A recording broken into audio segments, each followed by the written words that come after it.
The following content may be disturbing for some viewers as it sheds light on a rarely discussed dark chapter in Japanese history.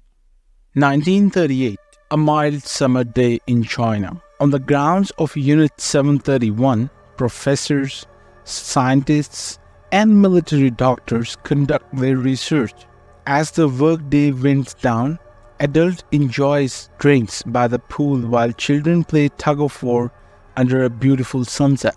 Nearby in the barracks, the atmosphere is starkly different. For the inhabitants there, time has no meaning. They are aware only of the looming dread that a cruel death awaits them.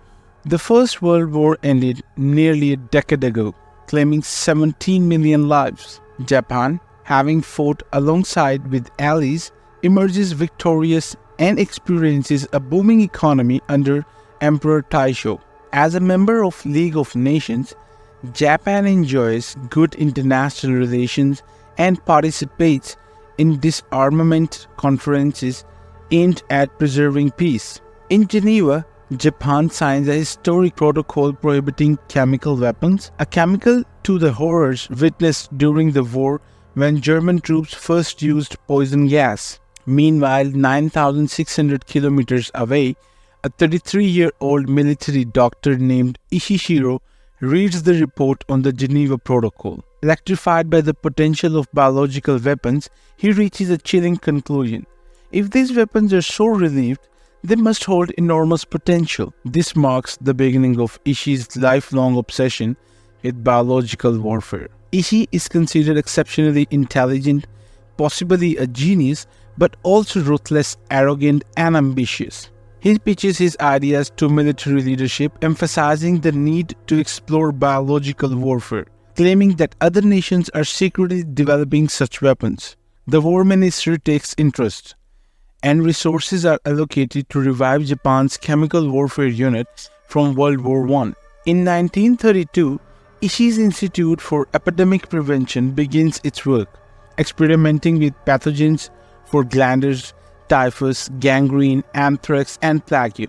Particularly fascinated by the plague, Ishii studies its devastating effects during Europe's historical pandemics. However, he realizes that biological weapons present a critical problem.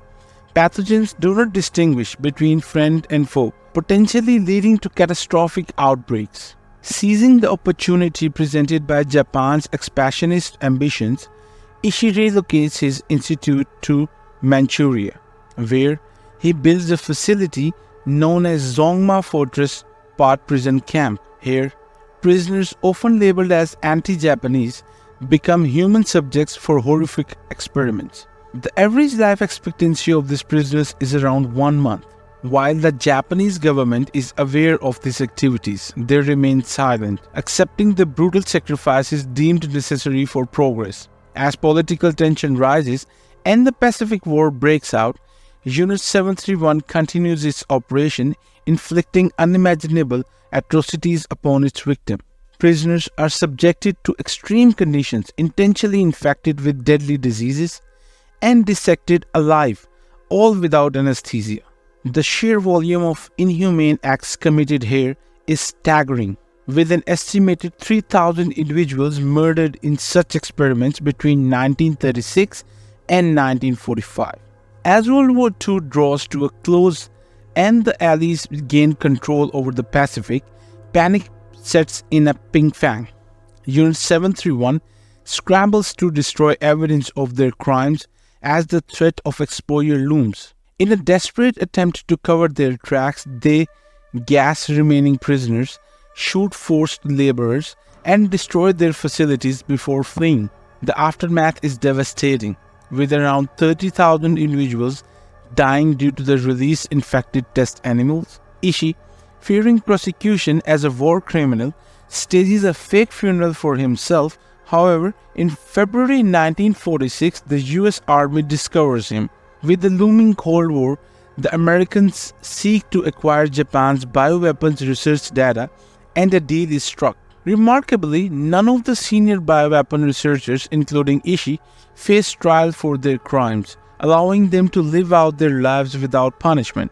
In contrast, the Soviet army, captures a dozen members of Unit 731 and put them on trial. But their confessions of atrocities are dismissed as communist propaganda. By 1956, many of the convicted returned to Japan, reintegrating into society.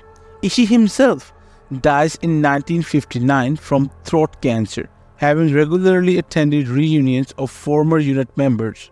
Despite overwhelming evidence of the atrocities committed, it wasn't until August 2002 that a Japanese court finally acknowledged Japan's engagement in biological warfare. However, no compensation was awarded. The Japanese National Archives later released a list of Unit 731 members, but many of those involved in the horrific human experiments had already risen to prominent positions within Japanese society. In conclusion, this dark chapter of history serves as a haunting reminder of the extremes to which humanity can go in the name of progress and war. As the survivors of this brutal legacy continue to grapple with their past, we must confront the uncomfortable truths that lie between our unshared history.